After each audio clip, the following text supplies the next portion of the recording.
Bapak dan Ibu sekalian, saudara sekalian yang telah dikasihi Tuhan. Baik, saya sudah mempersiapkan khotbah ini sebetulnya bulan lalu.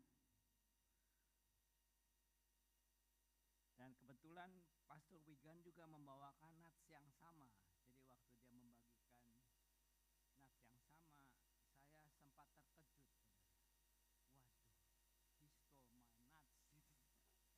Saya senggol istri dan ibu berkata, jangan takut, poinnya beda. Memang betul beda sebenarnya.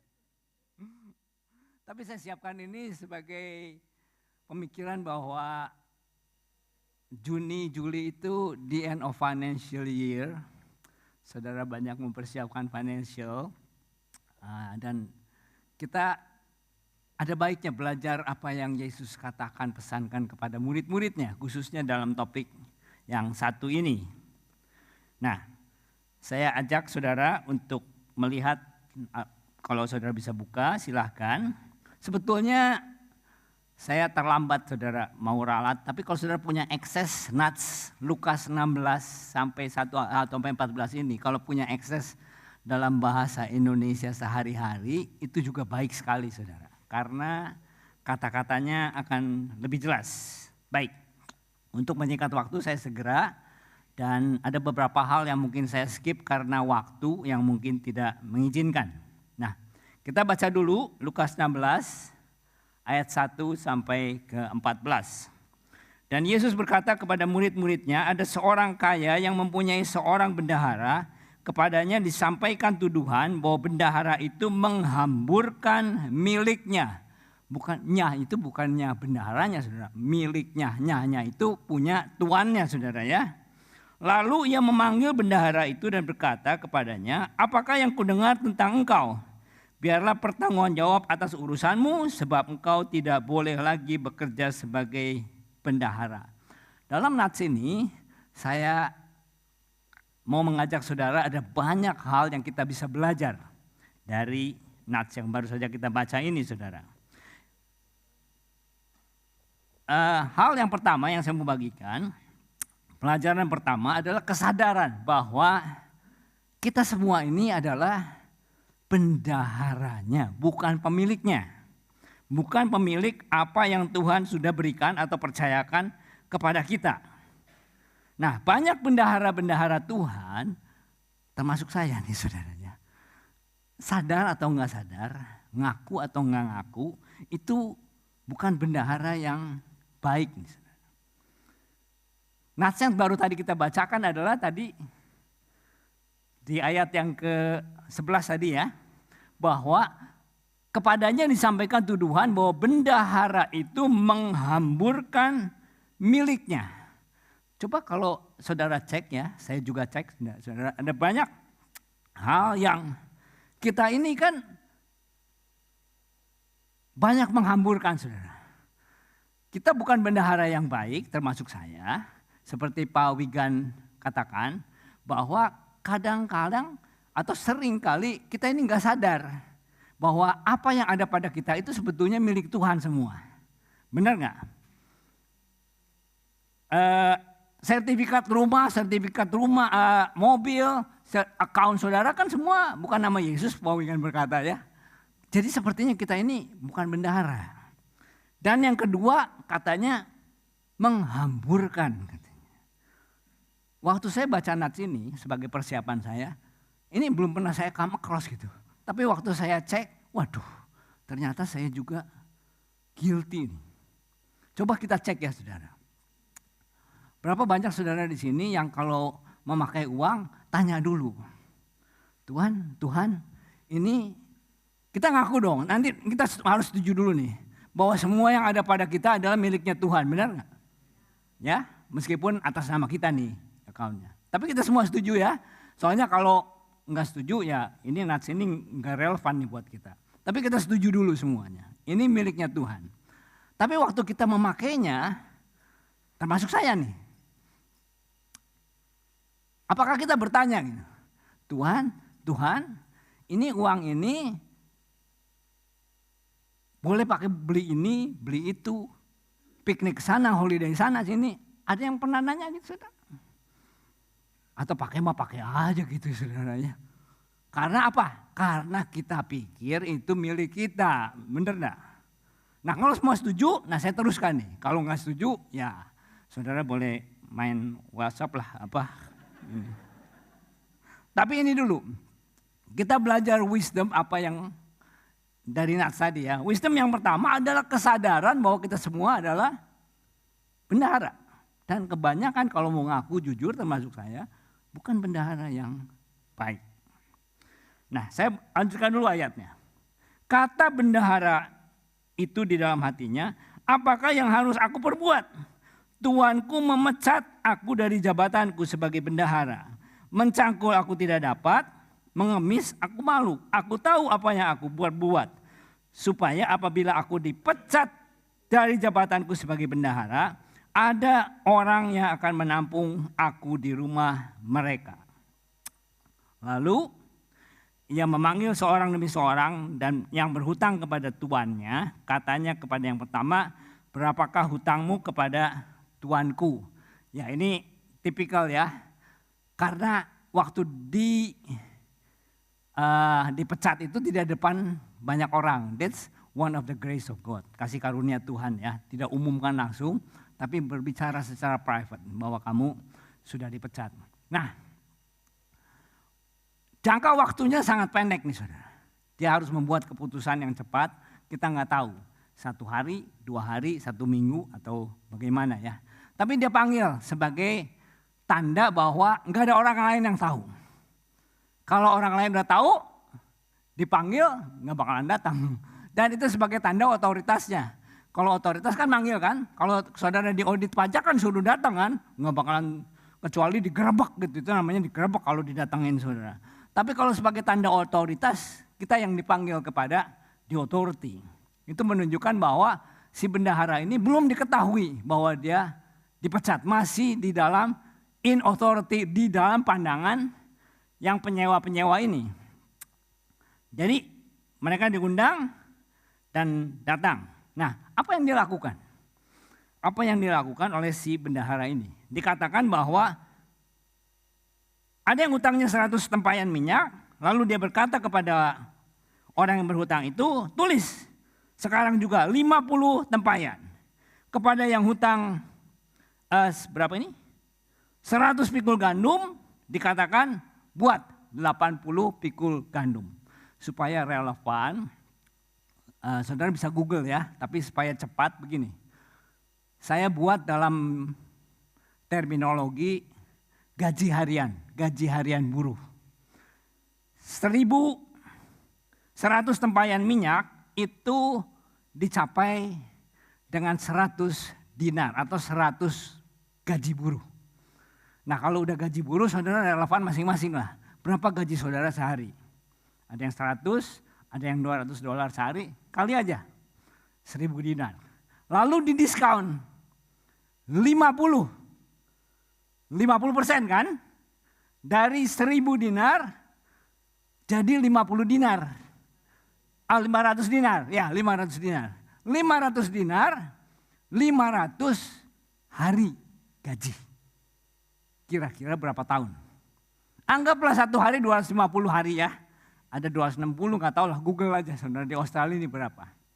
Bulatkan aja dari 250 hari. Berapa tahun gaji? 2 tahun gaji. 2 tahun gaji besar enggak? Besar. Untuk mendapat 100 pikul gandum itu diperlukan 2.500 gaji. Gaji buruh ya. Itu didiskon jadi 80. Didiskon jadi 20% diskon.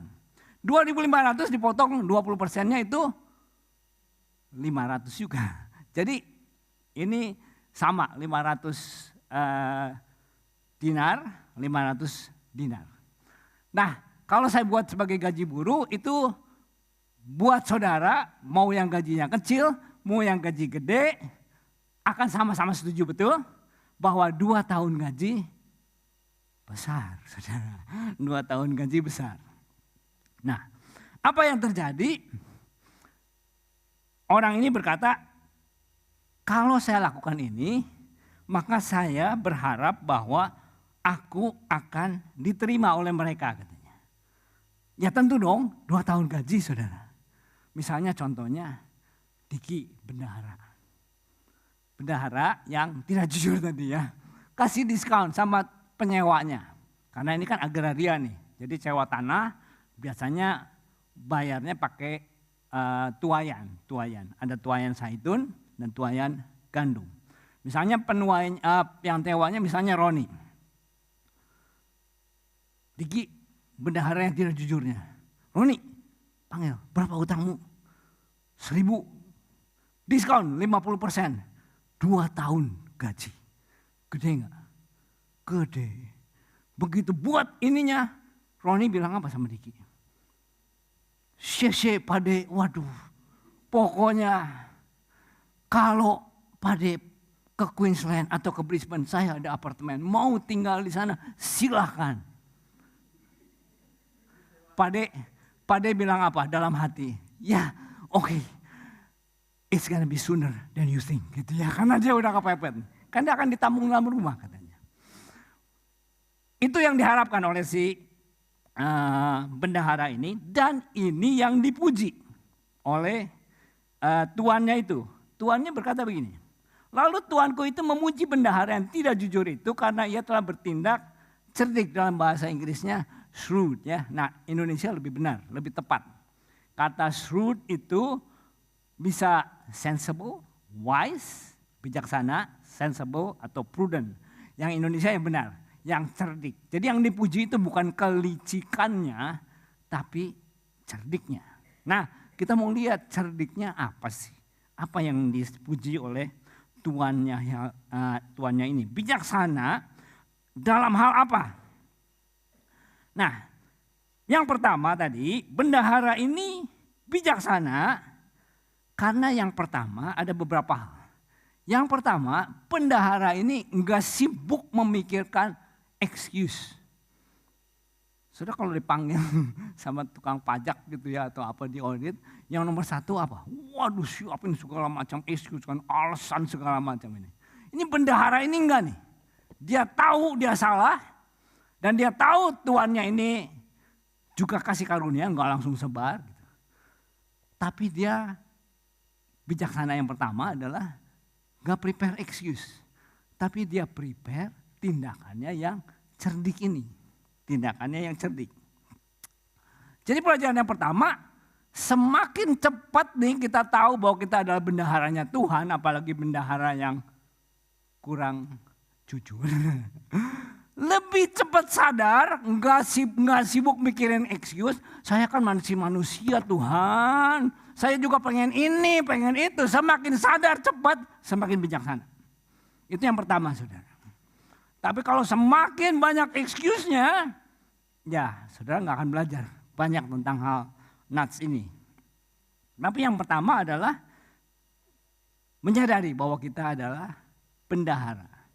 Dan waktunya nggak lama. Itu pelajaran yang kedua saudara. Pelajaran yang kedua adalah wisdom to use kesempatan ini. Kesempatan hidup kita ini, saudara kita pikir kita masih lama ya. Tapi kalau dihitung nggak lama loh saudara. Terserahlah saudara mau hidup berapa tahun. Tapi kalau hitung statistiknya ya, rata-rata nih apalagi kalau saudara sehat. Rata-rata, ini saya ngomong bicara rata-rata. 1/3 dari waktu saudara itu dipakai untuk tidur nih. Ya ada yang kurang, ada yang lebih. Apalagi kalau yang suka tidur ya, banyak tidur. Gampang tidur dan susah bangun gitu. Wah lebih dari 1/3 saudara. 1/3 lagi untuk kerja. Ya kan? 24 jam. Kerjanya berapa? 8 jam. Apalagi kalau tinggalnya di hills. Kayak saya gitu. Waduh sekali jalan.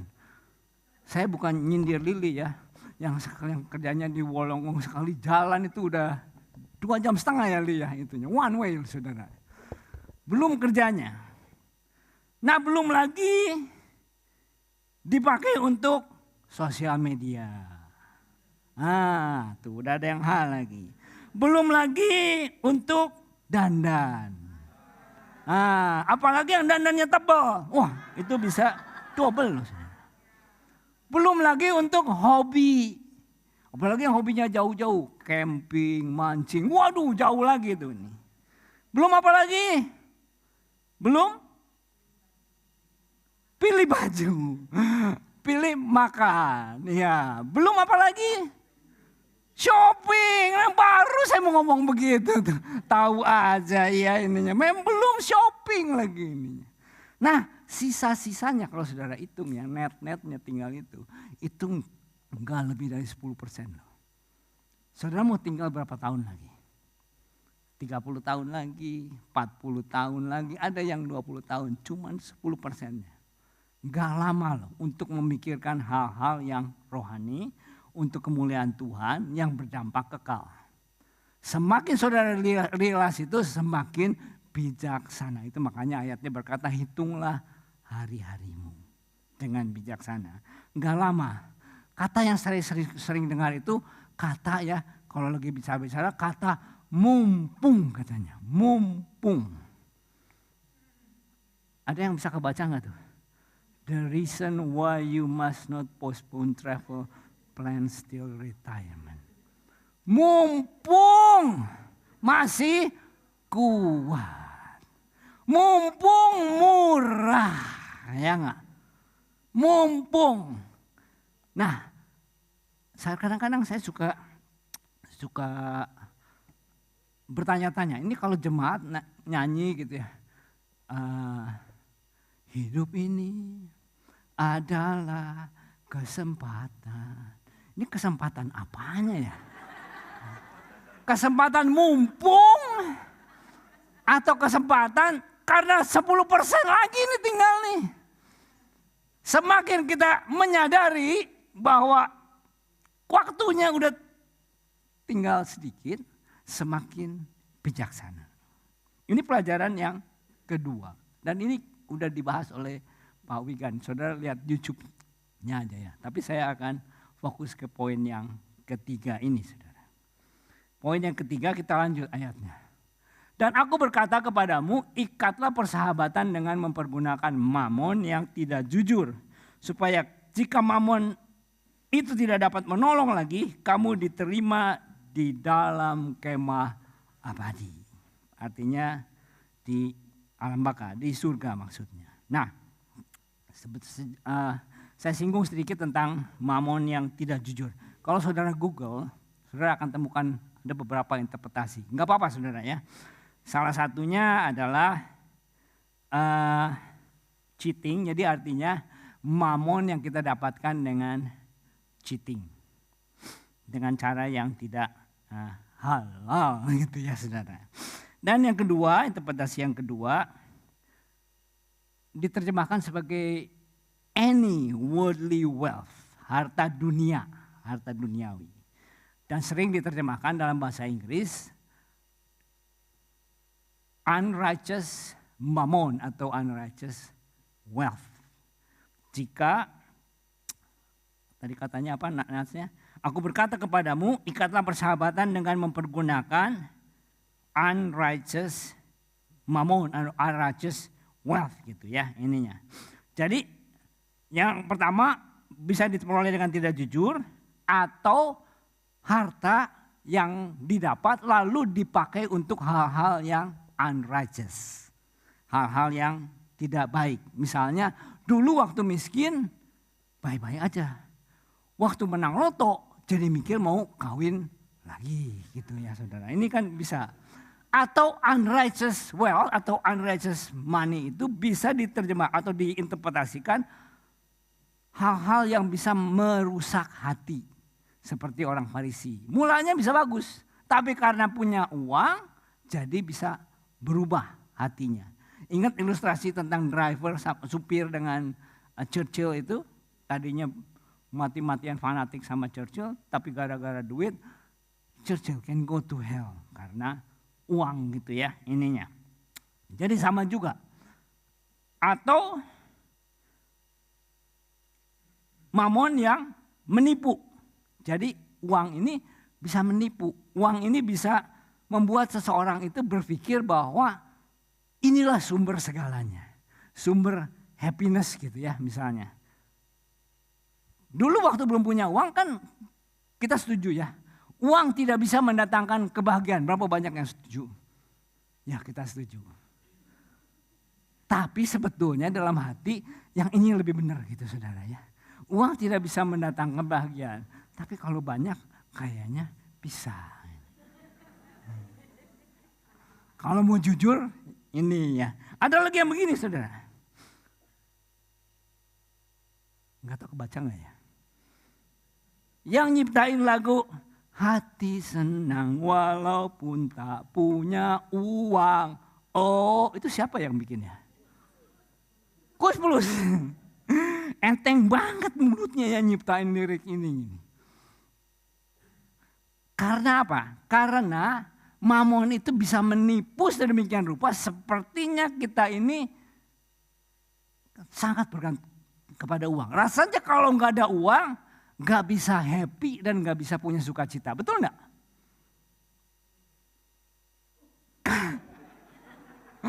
Dan lebih parahnya lagi, kita bisa Mamon itu bisa nipu ya. Kita itu bisa punya pikiran mendingan nggak ada Tuhan tapi ada uang. Daripada ada Tuhan tapi nggak ada uang. Betul atau betul sih? Ya betul lah pikirannya cuma betul atau betul. Karena itu Mamon itu bisa menipu ya. Karena itu ikutlah aku. Kejarlah aku kata Mamon. Tapi Yesus kan berkata kamu tidak bisa menyembah dua. Tuhan dan Mamon di ayat-ayat yang nanti kita akan baca ya. Yesus berkata begitu. Orang yang bisa dipercaya dalam hal-hal kecil bisa dipercaya juga dalam hal-hal besar.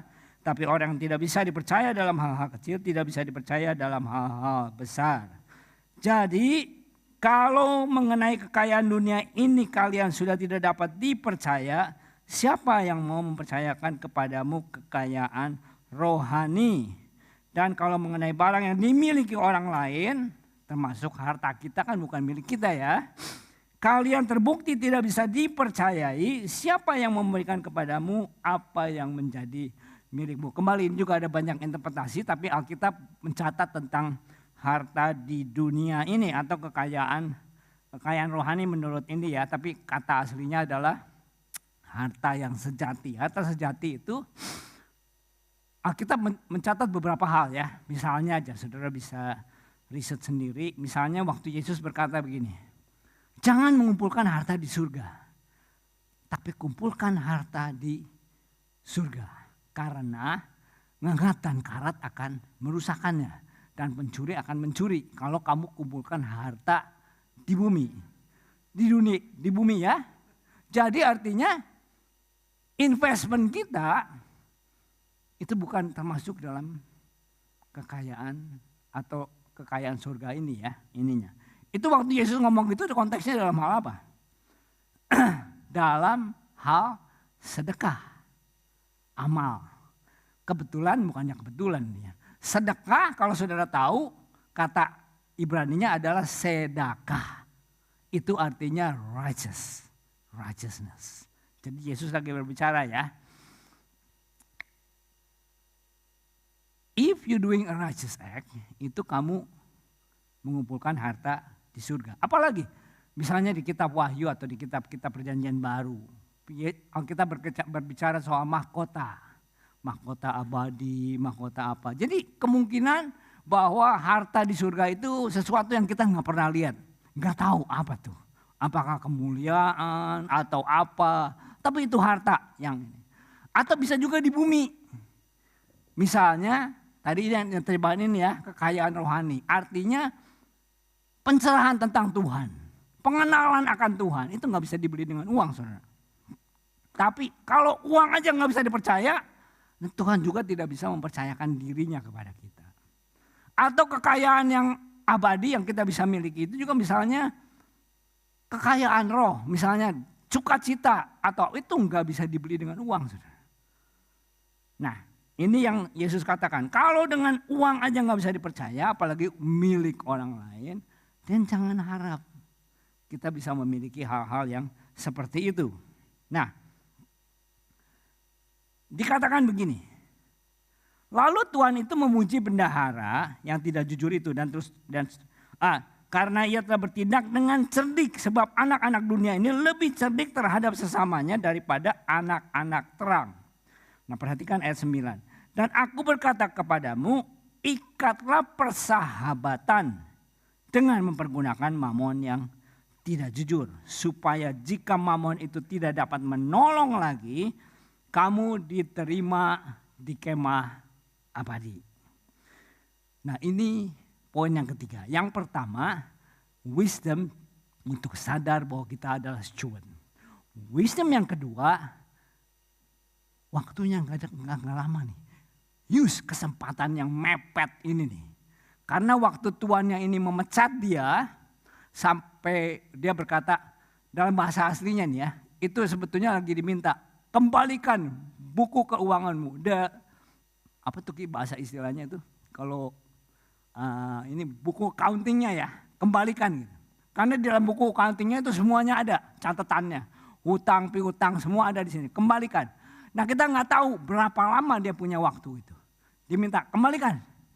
Bisa sore itu juga, bisa besokannya, atau kalau weekend mungkin bisa minggu depannya, tapi nggak lama nih, nggak banyak. Dan wisdom yang kedua yang kita tahu adalah use. Pergunakan waktu yang mepet ini nih. Dan umur kita nggak lama lagi nih saudara. Dan yang ketiga adalah karena tadi ikatlah persahabatan. Jadi artinya wisdom yang ketiga yang saya mau sampaikan adalah wisdom untuk menentukan prioritasnya. Karena saudara bayangkan jadi orang bendahara ini ya. Dia minimal ada 2 pilihan nih, waktu mepet nih. Yang mana prioritasnya? Uang atau yang tadi yang kita lihat di ayatnya itu, persahabatan, relationship. Kalau saudara jadi bendahara itu ya, saya tahu nggak sedikit orang yang akan berpikir kalau gitu pergunakanlah kesempatan, dapatkan uang sebanyak-banyaknya. Bisa aja kan segala macam ya, tambah licik lagi. Bikin perjanjian sama yang hutang ini. Hutangnya berapa? 100 ya. Wah, bikin 75, enggak 50. Nanti yang 25 kamu bayar di belakang kolong meja ya. Nanti yang 50 kembaliin sama ininya. Bisa segala macam, betul enggak? Pokoknya supaya dapatkan uang sebanyak-banyaknya untuk my retirement. Bisa aja segala macam. Tapi bendahara ini enggak. Dia wisdom atau bijaksana di dalam menentukan prioritasnya. Sebaliknya banyak orang yang memilih uang dan mengorbankan relationship. Kita udah tahu ya, berapa banyak orang yang mengorbankan hubungan suami dan istri karena uang. Karena uang hubungan dengan orang tua anak bisa rusak. Orang tua mantu dengan sahabat sekalipun yang namanya Hopeng itu saudara ya. Itu relasi dengan sahabat nomor 2 lah yang penting. Harta, uang. Atau di antara saudara seiman berapa banyak saudara yang pada pecah kan. Gereja pecah karena uang. Dan wisdom yang ketiga ini yang diajar yang kita bisa belajar dari Nats ini. Use the priority. Prioritasnya. Nah prioritas kan macam-macam saudara. Ada banyak. Dengan Tuhan. Dengan yang orang-orang dekat, dengan yang saudara seiman, atau bahkan dengan yang belum percaya. Orang yang belum percaya ini. Nah dengan Tuhan udah jelas tadi kita lihat ya. Bagaimana kita bisa memperbaiki hubungan. Tuhan itu meskipun kasih karunia tapi dia juga jangan lupa dia Allah yang adil. Ketika bendahara ini dinyatakan salah, Tuhan itu enggak mengembalikan lagi loh, kamu jadi bendahara lagi. Enggak, salah tetap salah. Itu keadilannya Tuhan, kita mesti terima itu saudara. Salah, kau dipecat, udah. Nah, tapi yang hal-hal yang lain, relasi yang lain adalah dengan orang-orang terdekat, even with the lost. Nah, sebelum saya lanjutkan, saya mau tunjukkan research yang lebih dalam ya. Saya mau tanya dulu sebelum ini. menurut saudara, apa yang dilakukan bendahara ini, dia kan memberikan diskon kan, 50% itu besar loh. 500 dinar kepada si pemilik harta ini ya, pemilik harta ini. Dan ini komunitas kecil loh saudara. Jadi sooner or later bahwa bendahara itu dipecat itu cepat akan sampai saudara. Karena itu komunitas ini. Dan karena komunitasnya kecil, we know each other. Jadi misalnya Roni yang tadi berhutang dengan saya, itu bukan hanya kenal dengan Diki yang bendahara, tapi kenal juga. Dan yang hutangnya ini besar, jadi artinya orang kaya juga. Jadi cengli kalau kita saling kenal ya. Nah jadi artinya berita ini sooner or later akan cepat sampai. Nah pertanyaannya begini saudara. Menurut saudara ketika bendahara yang tidak jujur itu memberikan diskon, itu uangnya siapa? Uang bosnya. Tadinya saya pikir begitu. Karena mengandalkan the grace of God. Kasih karunia Tuhan yang tadi kita itu ya. Karena tadinya saya pikir ya, cenglinya begitu. Karena kalau saudara mau mengerti nats, itu biasanya dalam hal konteks ya. Konteks. Jadi kita lihat yang sebelumnya, lalu yang sesudahnya. Yang sebelumnya itu memang jelas berbicara tentang kasih karunia Tuhan. Lukas 15 itu berbicara tentang perumpamaan. Nih Yesus lagi nyerentetin perumpamaan nih. Perumpamaan domba yang hilang, koin yang hilang, anak yang hilang. Ini menceritakan tentang kasih karunia Tuhan nih. Lalu disambung Lukas 16 tadi ini. Lalu Lukas masih 16 tapi ada parabel lagi setelah itu. Kalau ada yang ingat, ada yang ingat. Kalau nggak ingat, saya berikan. Ini udah didramain oleh Roni dan Hendrik. Saya lupa kayak apa tuh, lagi Paskah apa tuh. Ada yang ingat nggak? Tentang Lazarus, betul. Lazarus orang kaya dengan orang miskin. Jadi artinya nggak salah kita jadi orang kaya. Yang salah cara mempergunakan uang titipan itu. Nah pertanyaan tadi kembali ya, uangnya siapa yang dipakai? Tadinya saya pikir uang tuannya. Tapi kalau uang tuannya, nah ini saya berikan satu pemikiran ya. Terserah, maksudnya kalau saudara tetap ini that's okay juga. Saudara tetap masuk surga, nggak apa-apa. Coba kalau saya pikir kalau ini uang tuannya ya.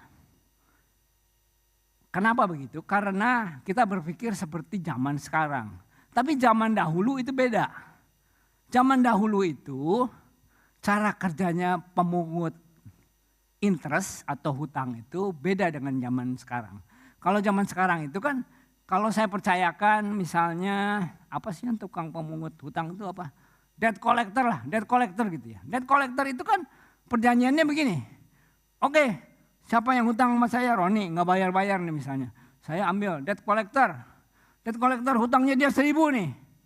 Berapa biaya kita? Biaya kita misalnya 10%-nya. Ya udah set kan 10%. Saya terima nanti 900, 100 punya debt collector gitu. Atau saya nggak mau tahu ya. Pokoknya enggak itu sistemnya seperti begitu ya ininya. Tapi di zamannya Yesus itu beda. Yang namanya pemungut cukai atau pemungut bea, cara kerjanya enggak begitu. Cara kerjanya pemungut bea atau cukai itu dealnya sama saya. Berapa saya harus bayar. Yang pemungut cukainya nawar dulu. Kadang-kadang di tender gitu. Dari akan yang dipungut pajak ini, golongan orang ini misalnya, berapa yang kamu bisa bayar kepada saya? $1 million. Ada yang milih 1,2. Oke, nggak apa-apa. 1 million, udah terima. 1 million. Nah, kamu mau narik berapa sama dia, itu terserah kamu. Mau 1,5, mau 2 million, mau berapa, nggak jadi masalah. Itu cara kerjanya seperti begitu. Makanya Sakeus berjanji, kalau aku rugikan, aku akan bayar 4 kali lipat. Nggak cengli dengan harga yang nggak cengli ini ya. Nah itu yang pertama, cara kerjanya seperti begitu. Yang kedua, kita put in the real life ya, in the real life ini. Yang tadi saya katakan, ini kan komunitas kecil nih. Misalnya pada waktu yang mepet tadi, bendahara yang tidak jujur itu ketemu dengan yang hutang itu. Misalnya waktunya cuma tinggal beberapa jam atau 1 hari, lalu bikin deal. Berapa hutangnya? 100 jadi 50. Atau yang 100 jadi 80. Nah, sooner later kan kalian di komunitas kecil, dan Roni juga kenal dengan saya, pasti tahu dong belakangan bahwa bendahara ini gak jujur. Nah kalau seandainya bendahara yang gak jujur ini, Roni tahu bahwa uang yang dipakai itu uang saya, kira-kira Roni sama Diki akan berjanji gak? Nanti kalau ke Brisbane pakai aja apartemen saya. Enggak dong. Benar enggak? Karena dia tahu ini orang licik nih. Ternyata uang yang dipakai untuk diskon utang saya, ternyata uangnya saya. Bukannya uangnya ini. Sama saya mungkin thank you ya ininya. Tapi untuk bendahara yang gak jujur ini, kan udah beda lagi pandangannya. Dan itu akan cepat diketahui di komunitas yang kecil ini. Jadi artinya bagaimana kesimpulannya dari riset ini? Saya berkesimpulan begini. Diskon yang diberikan itu bukan uang tuannya loh.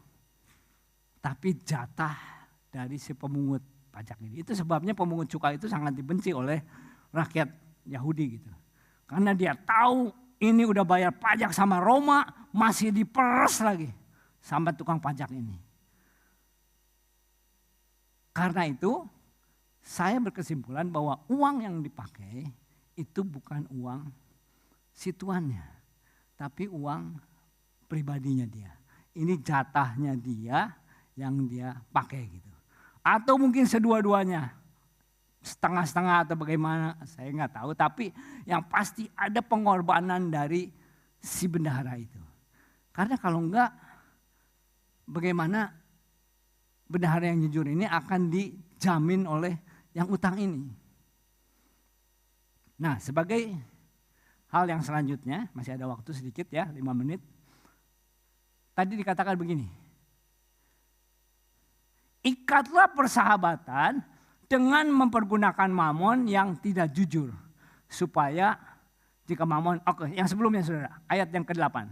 Karena ia telah bertindak dengan cerdik. Sebab anak-anak dunia ini lebih cerdik terhadap sesamanya daripada anak-anak terang.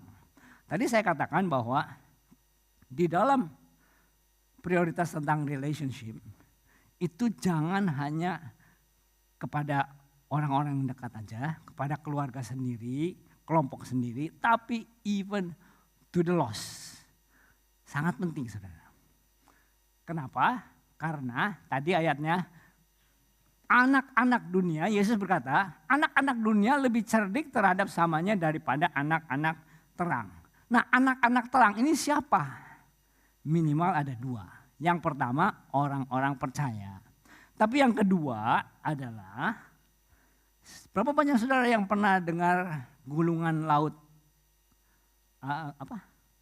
Dead Sea Scroll itu gulungan laut mati ya? Gulungan laut mati. Ada yang belum pernah dengar? Oke, anyway.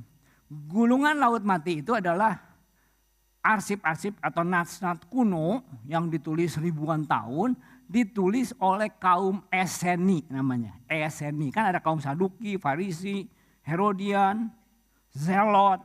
Nah ini ada kaum Eseni namanya. Kaum Eseni itu ada banyak di Alkitab ya, cuman gak ditulis aja. Nah ini mereka ini yang diyakini yang penulis ini, yang nyumputin nats-nats scroll ini. Nah ternyata, ini pendek aja ya supaya karena waktu. Di dalam komunitasnya mereka, ditemukan di Laut Mati ini saudara. Peraturan dari komunitinya mereka itu begini saudara. Ini tugas atau tanggung jawab dari member komunitas. to love everyone who has elected and to hate everyone whom he has rejected. Jadi artinya mereka kepada yang bukan golongan mereka, bukan orang SNI, they allowed to hate. Hanya mengasihi golongan mereka sendiri. Mereka nggak boleh deal dengan yang bukan golongan, yang bukan satu denominasi gitu saudara ya ininya. Nah itu di dalam community ini mereka menyebut dirinya mereka, golongannya mereka itu sebagai anak-anak terang. Jadi ada kemungkinan Yesus ini lagi nyindir sama orang-orang SNI ini. Ini golongan yang hanya dealnya sama golongan sendiri. Kalau saudara ingat perumpamaan orang Samaria yang baik hati.